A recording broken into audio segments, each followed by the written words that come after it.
there, Serena Cashmere here. In today's video, I'm going to be going through some actor submissions through Actors Access and kind of giving you some feedback on what I'm seeing. I was telling somebody that I met on set the other day how I was learning about how I can better submit for auditions by going through this project that I am writing and directing, and how it's really helping me see what works and what doesn't. And that actor recommended that I make this video to tell more people. So I'm just going to go through some stuff and tell you what I think. So first of all, to give you some context, we have about 9 characters that we're submitting. The actors that submit to each character, we get about 500 submissions per character, and we're able to move actors from one character to the next. So if we see someone who has the right energy for a character other than the one they submitted for, then we'll just go ahead and move them over. We also have a system where we can rate them on a scale of 1 to 5, which makes it really easy so that when you're showing producers or other casting members, everyone can kind of get into sync.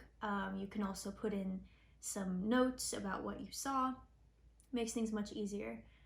So for each character, we got about 50 to 400 submissions per character.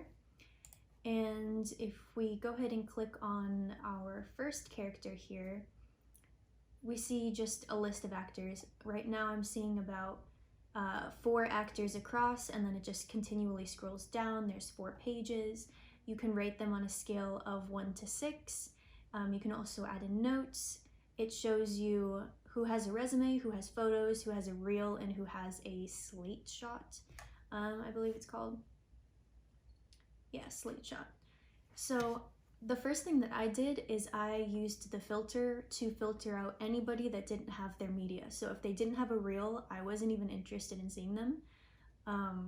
Also, if they don't have a resume or photos, I also just don't even look at those people, because I think that's not professional and would show that they are more of a beginner. Also, reels that were self-tapes, I don't really take those seriously, because to me it shows that they don't have enough footage in order to make a reel, which means they're also probably new. There was one case in this project where I saw a self-tape that was just like amazing, so I still asked them for an audition, but you really have to be an exception to the rule for that to happen. Everyone does this differently, right? So some people will just look at your headshot, some people look at the resume. What I tend to do is I will click on everybody's reels, and that's kind of my starting point. I think most like casting directors, associates, they have even more submissions than this, so they'll just simply go through photos, and then if someone has the right look, the right energy, the right outfit, the right facial expression, something that indicates the character that they're casting, then they will click on that person and watch their reel. But for me, we didn't have too many. The one with like 300-400 took forever, but I just feel like with a smaller project, I just want to give everyone a chance. So a lot of times people's reels, they'll look or act differently than what their headshot portrays, so I just want to give people that chance. But let's look at some reels. So I'm not going to be showing you the reels or using any names or faces for their own privacy, but I'll just tell you what I'm seeing. Alright, off the bat, it's much better if you have like a self-tape setup with like a backdrop and some lighting. If you don't, it's not that big of a deal. It just, again, shows me that you're probably newer to this. Also, like specificity, knowing where your eye lines are, knowing your relationship to each person, it should be very clear. A lot of people have like wandering eyes, or I don't really understand the circumstance because they're not being clear enough in their choices. As long as you can see and hear both you and the reader, these are all basic things, but you'd be surprised how many people don't do them. Something that is a little annoying is because we're going through hundreds and hundreds of tapes, so we're literally just clicking through I had heard this before, but actually doing it myself was very eye-opening. So a lot of people will have like a 3-minute reel, and I'm not even watching the first few seconds usually. Sometimes I will, but I'm usually just like, I'll click at the beginning and then I'll watch for maybe 3 seconds, then I'll click, you know, a fourth of the way, 3/4 of the way, halfway. Like, I'm just doing like periodic clicks, so I'll maybe click 4 times, watching a few seconds each click, and all I'm trying to see is, can they act and do they have the right essence for the character? That's it. So I'm not understanding storylines or any of that. So what's frustrating is when people will start off their reels with like a title page with their name, or a headshot or some kind of intro. Like, don't waste my time. I'm going through hundreds of these. Like, my hand starts cramping. I lose feeling in my arm. It's kind of intense. So it's just much better if you start the reel on your lines, because some people will start a scene, no title page, but someone else is talking for like 10 seconds, you know, and especially because I'm only clicking through and watching a few seconds, some people's I'm like, do they ever talk? And I'm not going to watch the whole 3 minutes, even the whole 1 minute, because again, hundreds of submissions, that's too much time. So make sure that you're really cutting your reel to showcase you, even if you have to like skip through a scene with editing. Make sure it starts on your line, and then if someone's talking for a while, trim it. Go back to your line. I would rather that. There was very few people who did this, but sometimes I would get some clips that were like 10 seconds, and that was just beautiful because I could see one person, the person I'm interested in, acting for 10 seconds, like speaking, okay? I don't want to see reaction shots or the drama or the cinematography. I just want to see you talking. And do you have the energy of the character? Can you act? Meaning, do I believe you? Or does it seem like you're acting, you know? So yeah, that's all I'm really looking for. Some people had a lot of clips, and that was something that I learned reflecting back on myself as an actor, is I have, or had, so many clips. Oops. I had like 10 clips, and all my clips were like 10 seconds long, but being on this side of it, I was only clicking on like one video. And if I was on the edge, you know, like going back and forth, then maybe I'd click another one. But chances are I'd only click one. So when people had 10 clips, there's no point. It's kind of overwhelming. I don't really know who this person is. So I would say 1 to 3. Some people would label their self-tapes as the name of the film they were in. I could care less what the name is. I'm literally just seeing, like in this instance, it's comedy. So I'm like, can you do comedy? Can you act, period? But then can you do comedy? So if there's someone who submits 2 self-tapes, each about 10 seconds long, one says dramatic, one says comedic, perfect. Because then I can open it up, I can click comedy, I can see them talking, and I can make a decision. Easy. And it also shows professionalism in that you understand, you know, kind of the marketing, what you're pitching here. So that was helpful for me as an actor. Same thing goes for photos. I also had way too many pictures. So when I'm going through people's profiles here and I'm clicking on their pictures, if they've got more than 5 or 6, then I'm confused. Like, what do you actually look like? What is your actual essence? One photo is kind of limiting, I feel like. But if you have like 3 to 6, that's my personal preference on that. Slate shots, I never click on them. I could care less. But it does stand out to me if you don't have it, just because, you know, the bubbles that are under your headshots, the slate shot one is empty. So it stands out that you didn't complete your profile, but it's not like a make or break. It's just something I notice. Okay, so what about when you add like a little cover letter? A lot of times when you submit to these sites, it'll say like, do you want to add notes? Do you want to send notes to the casting director? That's something I've always been kind of confused on as an actor. Like, is it worth it? Does it mean anything? Other casting directors that I've talked to, they're kind of like, not necessarily. And so, from my point of view now, when someone adds a comment, it stands out to me because it's written in red and most people don't say anything. So I'll kind of be like, oh, okay, this person is more like active, is kind of how it comes across. But they'll usually start with like, hi, I'm so excited to audition for you. I hope you get me an audition. And then it'll be like, here's links to my websites with all my reels and photos, and here's my phone number, and I would so appreciate this. And it's like, to give you context, this one I'm looking at right now, 1, 2, 3, 4, 5, 6, 7. I can see the first 7 words. So I can like put my cursor over it and read the full thing, but I'm not gonna do that most of the time. And bigger casting offices are not gonna do that if they have more submissions than I do. So yeah, I don't care that you say hi. I don't care that you're interested in this project because that's why you're submitting.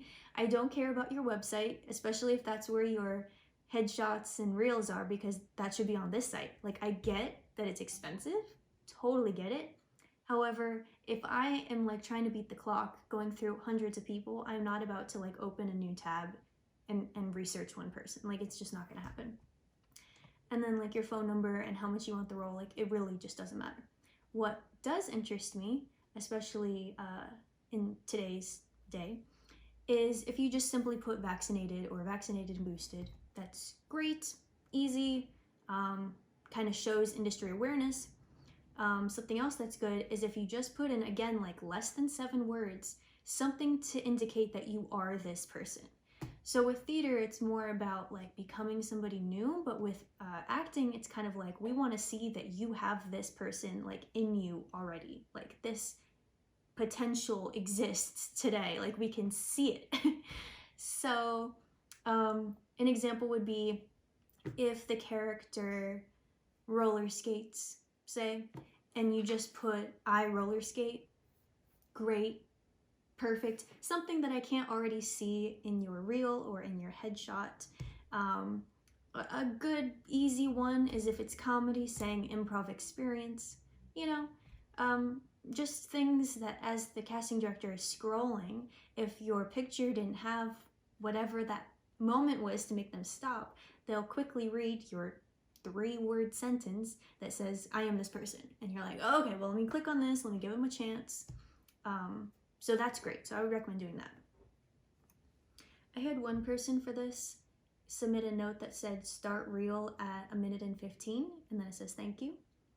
Loved that, because I feel like she's not wasting my time and she knows exactly what I need to consider her. So she's like, yes, I have this long reel, but what you need to see starts at this time. So that's great. I just click on her video, I go to that timestamp, I watch what I need to watch, and I can exit out. So kudos to her on that. What's interesting is seeing people that I have met or worked with or know in real life come up on these sites too. So always be nice to people because you never know. What else? Okay, headshots. I have always been confused on what makes a great headshot. Like, I understand you go to the best photographers and, you know, you want to portray certain stereotypes, if you will, and you want to have your hair and makeup done, and you want bright solid colors. Like, I know all this stuff, right? But it is so hard, I think, to take a photo professionally, doing all the right things, everything you're supposed to do, and then to know if it's the right photo for you. Because pretty much everybody doesn't look like their photo, or their photo will give one essence, but then their reel gives a different essence. So I would recommend personally, and this is what I'm doing now as an actor myself, so you have your reel put together. Maybe ask a few people around you, like, who are these people to you? Like, that have never seen these projects, that don't know what's happening in these scenes. What kind of energy, what kind of vibes is it giving you? Look at the hair and makeup that you had for those roles, and then go to your headshots and try to replicate that. I know I personally have been, I didn't know this at the time, but I was trying to make myself into the characters I wanted to play instead of the characters I've already been cast in. And it's changing the game for me. So like I've always wanted to be like that action star, hero, saves the day, stage combat, all of that. So I would try to like wear the leather jacket and put a braid in my hair and like really be that tough as nails person. And that's just not what's been coming my way. But I have gotten like Runaway and teen angst, like an addict but who grew up in a family, you know, someone who more or less chose the darkness rather than the darkness happening to her. And knowing that distinction, it changed the way I did my hair. It changed, I wasn't wearing a leather jacket, I was wearing a dark denim jacket, and just being more of that youthful, taken care of rebel instead of what I want to be. And maybe one day I can skew that way, but that'll make sure that when the auditions that actually are right for me come through, that I have the photos that work for that. So a lot of times I'm going through here and I'm like, oh, she looks too old. I'll click on her reel anyways, and then she looks the perfect age for what we need. So, or vice versa, you know, they look too young and we need someone older. So just be mindful of that. Of course, again, professional photos over at home photos. Colors that make your eyes pop. You don't want too much skin showing, so covering your shoulders, no like deep necklines, having your hair styled. For the most part, I'm looking at some of the women right now. They all look pretty nice. As long as you take professional photos, you're pretty much good on the quality of it. But just make sure that we understand who you are from the photo. Not just like, oh, that's what you look like, but I know who you would play, generally speaking.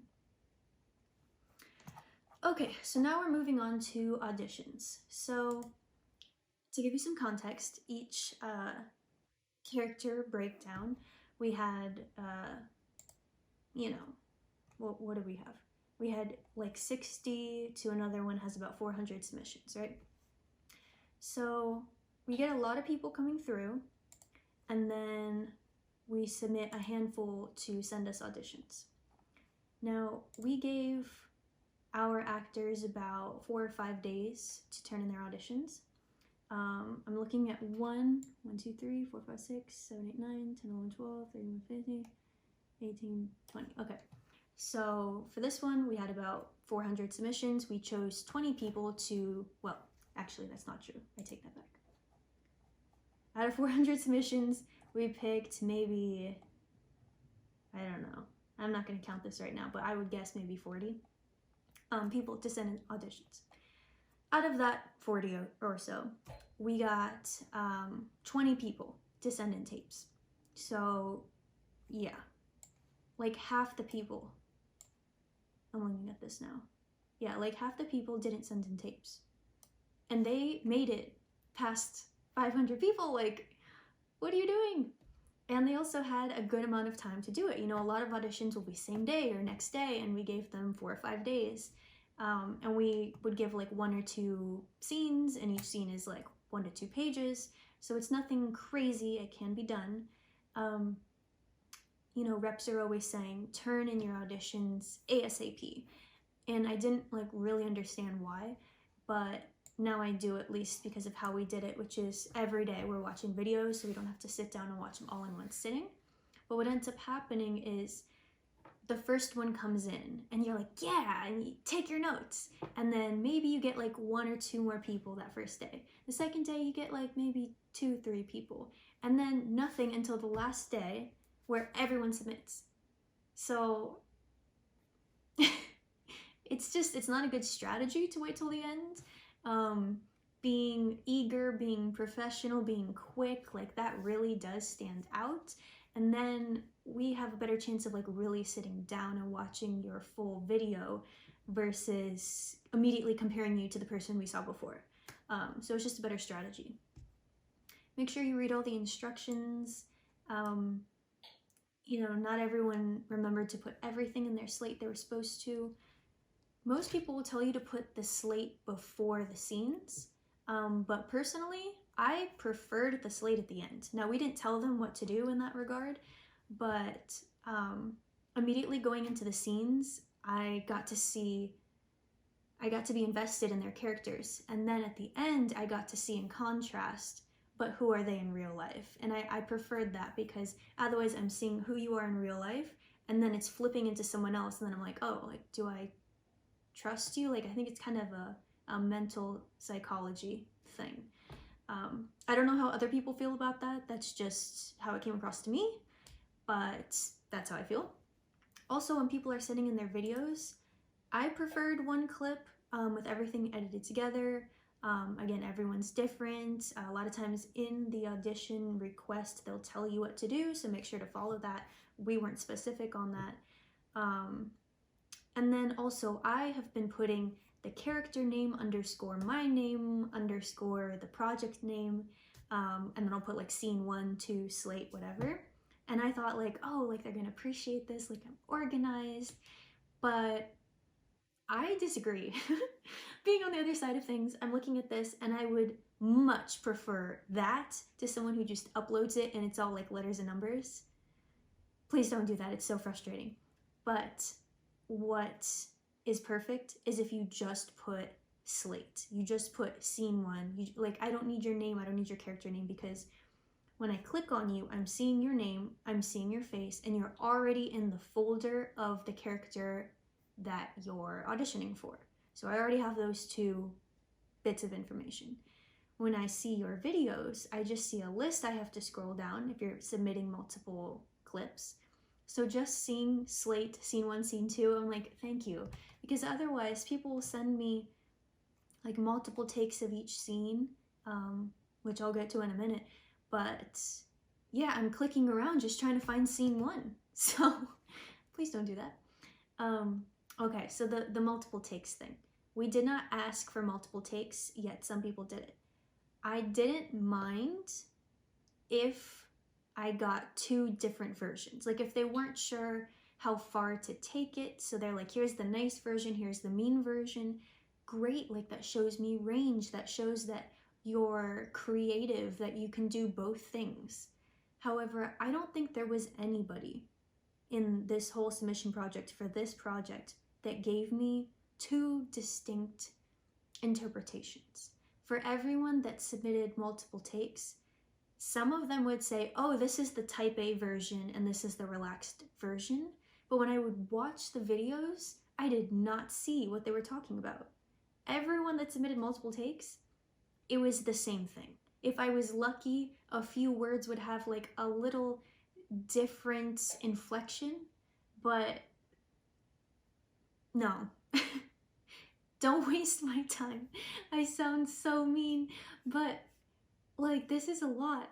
Like when you sit down and your hand hurts and you want the actors to do well, like, you know, as an actor myself, like you just submit auditions into the ether, you like don't know, have they seen it? Do they like it? Does this mean anything? Like putting all this effort in, learning my lines and like getting in front of my self-tape backdrop and editing and like, what is it all for, you know?